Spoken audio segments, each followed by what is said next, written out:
na mimi nasisitiza tuko na plan yetu ni kumuondoa kwanza, because he is agenda number 1. Yeye kwenda nyumbani ni plan number 1 ya Wakenya, kwa sababu kama bado William Ruto ako, hakuna kitu itaendelea. Kenya itazidi kuporwa. Unavyojua vizuri sana sasa hivi payslip ya public servants imenyonywa, hakuna kitu kwa hiyo payslip kabisa.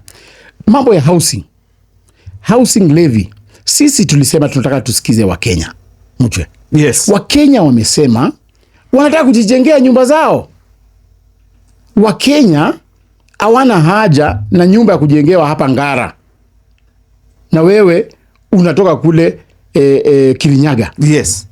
Wakenya wamesema hii kitu ya housing levy tutatoa, hatutaki. Sisi kama DCP tunasema tukiingia kwa serikali, jambo la kwanza kutoa mambo ya housing levy. Watu tuunde barabara, tushikanishe maji,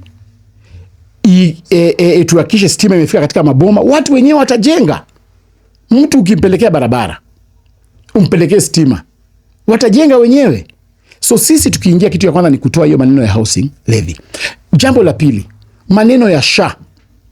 Sasa hivi hata ukiangalia kwenye gazeti sasa hivi utapata kwamba tuko na mzee hapa ambayo anaugua magonjwa ya saratani. Yes, cancer.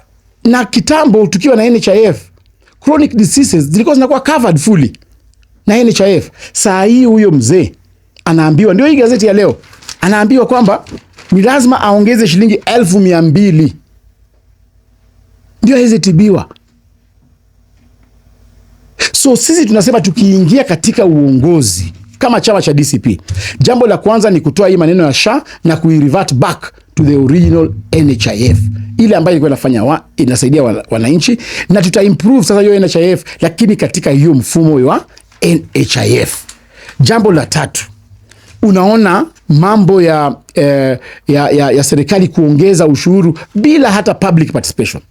Juzi, wiki moja ama mbili iliyopita, wameongeza 7% tena kwa fuel levy. 7%. Na hiyo 7% ndio imefanya kwamba saa hii petroli na diesel imepanda na shilingi ngapi? Shilingi karibu 9-10.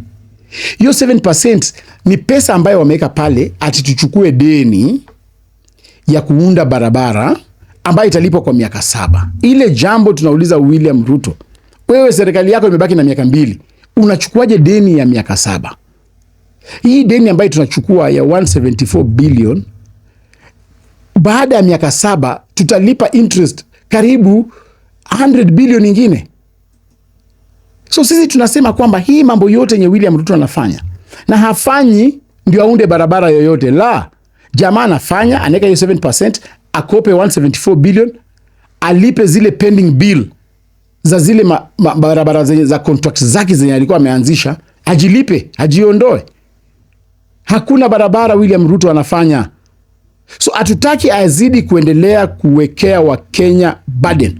Ukiangalia East Africa yote, ati mafuta inafika hapa Mombasa, mafuta inakuja inaachwa Kenya, inaendelea kusafirishwa na inaenda paka Uganda, lakini Uganda mafuta ni cheap kuliko Kenya.